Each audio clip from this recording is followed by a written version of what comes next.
أضرحة اليهود. بسم الله الرحمن الرحيم. ازيكم عاملين ايه؟ يا رب تكونوا كلكم بخير. الليلة الكبيرة، احنا عندنا الليله الكبيره يا عمي بقى، والعالم كتيره الموالد في مصر. احنا عندنا موالد كتير قوي. احنا بنحب آل البيت واولياء الله الصالحين. مين فينا ما راحش مولد او راح يزور مسجد في ضريح لحد من الصالحين او لآل البيت، وندعي نقرا الفاتحه ونصلي ونمشي كده مرتاحين ونفسيتنا مرتاحه. فالاضرحه عندنا كتير قوي، كلها مش اضرحه بس للمسلمين، وفي كمان موالد او احتفالات للمسيحيين، وكمان في لليهود. واحنا موضوعنا النهارده عن أضرحة اليهود، وعن ضريح واحد بالذات. أضرحة اليهود عندنا 3 من المشهورين، اللي احنا عندنا يهود كتير يعني. المشهورين هو حييم، الضريح بتاعه موجود في المحلة الكبرى، وعندنا ضريح عزرا اللي هو من عزرا الكاتب، اللي هو احد احبار اليهود المشهورين جدا واللي بيحترموهم وبيحبوهم. مين صاحب موضوعنا النهارده بقى وحلقتنا النهارده؟ هو يعقوب بن مسعود، أو بمعنى أصح أبو حصيرة. أبو حصيرة من الشخصيات اللي كان عليها جدل كبير جدا، سواء في مصر أو في المغرب أو في إسرائيل. في مصر كان عليها جدل لأنه كان الناس رافضة وجود احتفالات. إيه الموضوع يعني؟ يمكن ما خلصش موضوعه إلا بالمحكمة. فشخصية غريبة جدا، ناس تقول ده يهودي حاخام، وناس تانية تقول لك لا ده مسلم واسمه محمد، وأقاويل كتيرة وحكايات كتيرة ومواضيع كتيرة، وإن هو راجل مبارك عنده كرامات وحاجات كده يعني. إيه حكاية بقى عم يعقوب ده او ابو حصيره؟ وايه هي الحصيره دي؟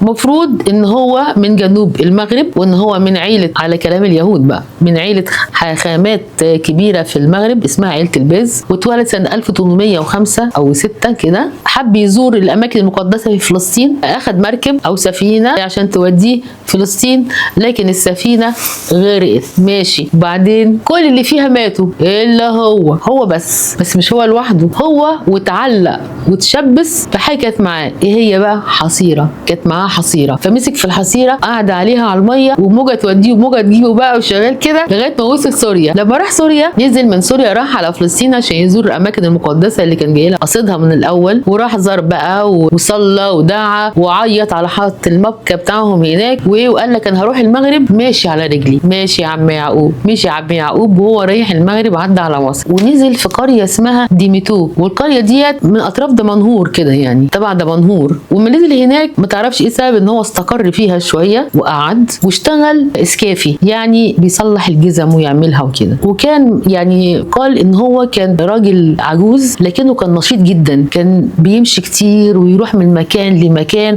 وكل شويه يقعد في حته يصلح فيها الجزم، يعملها، ياخد عدته ويروح يقعد في حته، في شارع المره دي هنا، شارع هنا، شارع هنا، المهم كل شويه يقعد في حته. فكان حركته اصغر من سنه بكتير. المهم وهو بيعمل مره بيصلح جزمه من الجزم، ماسكها في ايديه كده، بص لقاها فيها 100 جنيه. كانت 100 جنيه ساعتها دي ثروه كبيره جدا بقى. فلما خد ال 100 جنيه ديت قال لك لا بقى، دي مثلا دي علامه من ربنا ان انا اغير بقى الاتجاه دوت واشوف اتجاه تاني. عمل ايه؟ جاب شويه فضه على شويه ذهب على شويه اكسسوارات ديت وعلى شواله وتحت باطه الحصيره، ومشي في الاسواق بقى يبيع ويشتري وحاجات كده، بس دايما الحصيره ملازماه. ولما كانوا بيسالوا ابو حصيره عن الحصيره، فكان يقول لهم دي حصيره مباركه، لما تبقى الدنيا ساقعه احطها في الارض وافرشها واقعد عليها اتدفى، ولما تبقى الدنيا حر احطها على راسي كده، وهي تخلي الجو معايا حلو وجميل. ويقال ان هو مره كان ماشي في مكان كده ووقف قدام بيت، فجاه البيت دوت انهار، راح حاطط الحصيره على دماغه على طول. فيقول لك كل الهدم بتاع البيت ده، الهدد بتاعه نزل حوالين عم يعقوب الحصيره بتاعته، وما جاش عليه اي حاجه ولا اتاذى باي حاجه. وقعت بقى كل حاجه من البيت، من هدد البيت حوالين ابو حصيره وعلى الحصيره، لكن هو ما اتاذاش وما جربوش اي حاجه. فالناس قالوا ايه ده بقى، دي حصيره مباركه فعلا يعني. وفضل ابو حصيره كده بيلف في الاسواق لغايه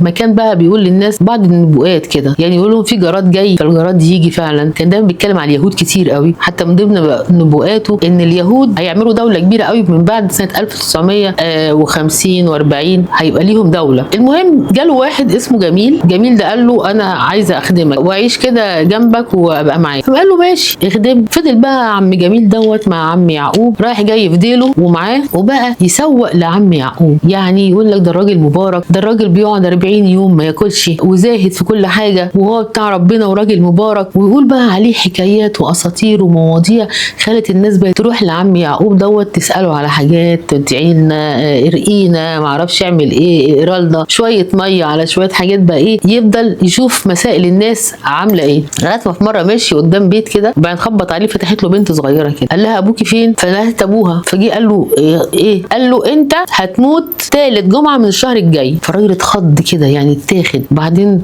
قعد يفكر مع نفسه كده، قال ايه ده، هو في حد يعرف الغيب الا ربنا سبحانه وتعالى؟ حد يعرف هيموت امتى ولا مين هيموت ولا مين مش هيموت؟ لا. فشال الموضوع من دماغه. وجي الشهر وعدت اول جمعه وتاني جمعه والناس قاعده مستنيه تشوف ابو حصيره دوت نبوءاته بقى وكلامه دوت وصل لغايه فين، هل فعلا هيبقى صح ولا هيبقى غلط. تالت جمعه في الشهر سمعوا في البيت ده صويت وصريخ وكده، مات الراجل. فابو حصيره صيته عالي بقى، كل القريه وكل الناس واللي حواليها بقوا يجوا لابو حصيره علشان يعرفوا ده هيموت امتى وده هيعيش امتى، والست العيانه والست اللي عايزه تخلف والراجل اللي عاوز رزق واللي عايز مش عارفه ايه، الطلبات بقى بتاعت العامه دي اللي بتروح تطلبها من الشيوخ عشان ولا الدجالين عشان خاطر يعملها لهم. فصيته بقى عالي جدا، وخصوصا في حكايه الموت، يعني كل واحد يروح له يقول له هتموت يوم كذا الساعه كذا، او ده هيموت يوم كذا الساعه كذا، لغايه ما هو عي اصلا وجابوا له الحكيم قال لهم لا مش عايز حكم، انا عارف هموت امتى وهموت الساعه يوم كذا الساعه 12:30 كمان. المهم مات عم ابو حصيره واتدفن في نفس المكان اللي هو كان قاعد فيه، لان هو اوصى ان هو يدفن في الحته دي او في دمنهور عموما، يعني اوصى انهم يدفنوه في المكان ده، فاتدفن في المكان دوت وعملوا حواليه اوضه صغيره كده، وكانت الناس بتروح ان هو راجل مبارك بقى، فكانت الناس بتروح له. انت عارف الكلام دوت هو مات سنه 1880، يعني كان في يهود، فكان في ناس من اليهود بتروح له، الناس اللي عارفينه. شويه شويه بقى من 1907 بدات يبقى في ناس اكتر بتروح لابو حصيره ده، وكانت الزيارات ديت بتزيد كل شويه لغايه اتفاقيه كامب ديفيد. ساعتها اليهود طلبوا من السلطات المصريه والامن المصري انهم يعملوا لهم يوضبوا لهم حفلات او رحلات يحتفلوا بيها بالراجل بتاعهم المبارك دوت ابو حصيره اللي مدفون في مصر في دمنهور. وفعلا وان هم مش هيعملوا حاجه اكتر من هم هيصلوا يذبحوا الاضحيه بتاعتهم ويقولوا الترانيم بتاعتهم ويدعوا في المكان المبارك ده، لان الراجل دوت راجل مبارك ويهودي ومن عندهم وهم بيتباركوا بيه، وده حبر من احبارهم. ففعلا من بعد سنه 1979 بدات تتنظم رحلات مولد سيدي ابو حصيره، وهم طلبوا انها تكون من اخر ديسمبر لغايه اول يناير، 2 3 يناير، يعني اسبوع كده. وفي الاسبوع دوت يعملوا الاحتفالات بتاعتهم ديت او الطقوس بتاعتهم الدينيه وشعائرهم هناك عند ضريح ابو حصيره. فبقت ناس تروح ويجوا ناس يهود من اسرائيل ويجوا من فرنسا ويجوا من المغرب يروحوا على الضريح يعني يذبحوا ويعملوا اضحيات بتاعتهم ويقولوا الشعائر بتاعتهم ويصلوا، وبعد ما يخلصوا الكلام دوت يشربوا بقى خمره وياكلوا البتاع المجفف بالفواكه المجففه بتاعتهم دي اللي بياكلوها، ويذبحوا بقى ويهيصوا وتبقى ايه درمغه بقى. فالناس كانوا زهقانين من حاجه زي كده، يعني هم يجي يعربدوا عندنا هنا وهم عاملين يقتلوا في اهلنا هناك في فلسطين. فكانت الناس متضايقه جدا منهم ومعاملتهم، وان هم ازاي يجوا هنا ويفضلوا كده يعملوا الاعمال والطقوس بتاعتهم الغريبه ديت والاناشيد بتاعتهم الغريبه ويسكروا ويرموا الخمر على الارض وعلى المقبره والكلام ده كله. فكانوا متضايقين جدا من الموضوع دوت، وخصوصا كمان ان القريه نفسها كان بيجيها امن بقى وبيجيها حراسه وكده عشان يامنوا الرحلات اللي هي بتيجي لمولد ابو حصيره. وكمان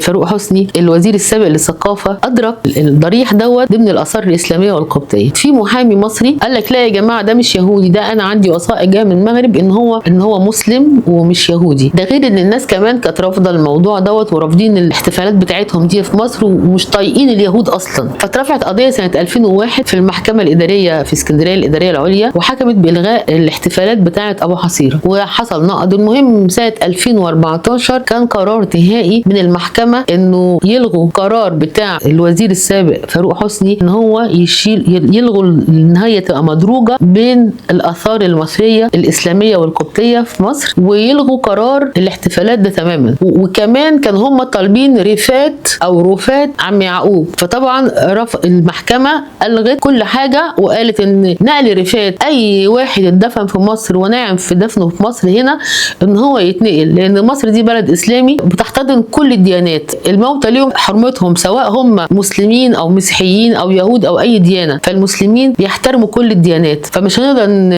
نيجي نشيل رفات واحد عندنا يهود يهودي او مسيحي او ايا كانت ديانته وننقلها من مصر. مصر دي ارض لكل الناس، وهو نفسه اوصى ان هو يدفن في مصر، ما قالوش النبي يدفنوني عند اليهود مثلا يعني. وخلصت. طلع لنا بقى واحد تاني اسمه ابو حصيره، حفيد ابو حصيره الاصلي، وده سنه 45 تقريبا. وده بقى عمل اسمه بابا سالي، والراجل ده كان في المغرب وهاجر من المغرب لاسرائيل وقعد في اسرائيل تقريبا في النقب. وبقى ايه بقى هو كمان اللي بينظم الرحلات والرحلات لغايه ابو حصيره الاحتفالات، وكان بيجيب احبار معاه حخامات معاه يروحوا هناك في الاحتفالات بتاعه ابو حصيره او موالده. لكن هو بقى بعد كده قاعد هناك في اسرائيل بحيث ان هو بقى ليه كرامات بقى والناس بتروح تتبارك بيه، حتى لدرجه ان لعيبه الكوره كانت تروح الاول قبل ما تروح الماتشات بتاعتها، السياسيين قبل الانتخابات او قبل اي قرار، الفنانين لغايه دلوقتي كان بيروحوا لغايه دلوقتي يتباركوا بيه وياخدوا منه البركه وبعد كده يشوفوا بقى حالهم. ده عشان حفيد ابو حصيره الاصل. في حين ان في واحد تاني كبير عيله ابو حصيره في فلسطين قال يا جماعه ده مش يهودي، ده من عيلتنا وده اصلا مسلم واسمه محمد ومالوش اي صله باليهود. ابو حصيره عليه خناقات، كل بلد عاوزه يبقى ابو حصيره ينتسب لها، اليهود عايزين ابو حصيره ينتسب لهم عشان يبقى مسمار جحا عندنا في مصر هنا، وهناك ابو حصيره ده مهم جدا بالنسبه للفلسطينيين وهو مسلم وكده. كل حكاياته كتير وقصصه كتير. مبروك يعني، بس مش هو المبروك، مفروض يعني المفروض ان المبروك في الموضوع دوت او البطل في القصه دي هي الحصيره، مع ان احنا عندنا حصر كتير قوي في مصر.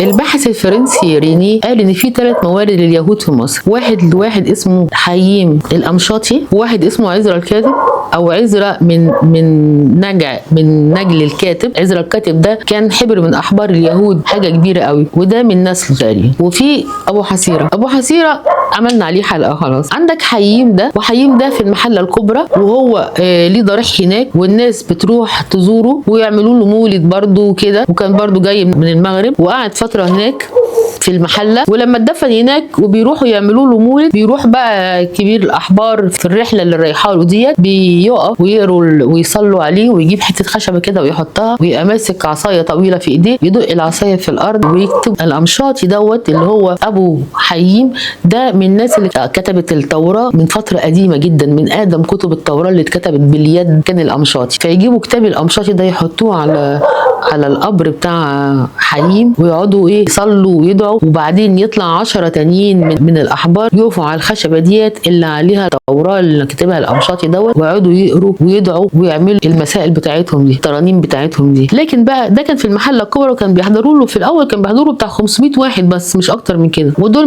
من المكان اللي هو فيه، لان كان ساعتها فيه يهود في منطقتين، منطقه اسمها ابو هاشم ومنطقه اسمها شوافعيه في المحله الكبرى. اما عزرا بقى فهو يرجع لعزرا الكاتب، وعزرا الكاتب ده من احبار اليهود الاجلاء اللي بيحترموهم جدا ويقدسوهم. وكان المكان ده او المعبد دوت كان الاول كنيسه، لكن الكنيسه باعتها للطائفه اليهوديه لما حصل عندها ضائقه ماليه عشان بسبب الضرائب، فاليهود خدوه وعملوه معبد، وكانوا ده بيقولوا عليه معبد الفلسطينيين او معبد الشام. والبقعه ديت اساسا بقعه مباركه، سيدنا موسى كان بيصلي في المكان دوت ويدعي لما حصلت حادثه الطاعون في مصر، فبالتالي المكان دوت كمان بيقولوا تحتيه في رفات النبي ارميا، فهم حاسين ان هي مكان يعني قوي جدا، مكان مهم بالنسبه لهم سواء الارض او المكان نفسه، البقعه دي نفسها فهم بيقدسوها جدا، فبيجوا لها برضه. وده في مصر القديمه، يعني الكنيسه دي كانت في مصر القديمه، بين معبد الفلسطينيين او معبد الشام ده في مصر القديمه في الفسطاط يعني. ودي قصه عذرا. فاحنا عندنا كده زي ما قلنا 3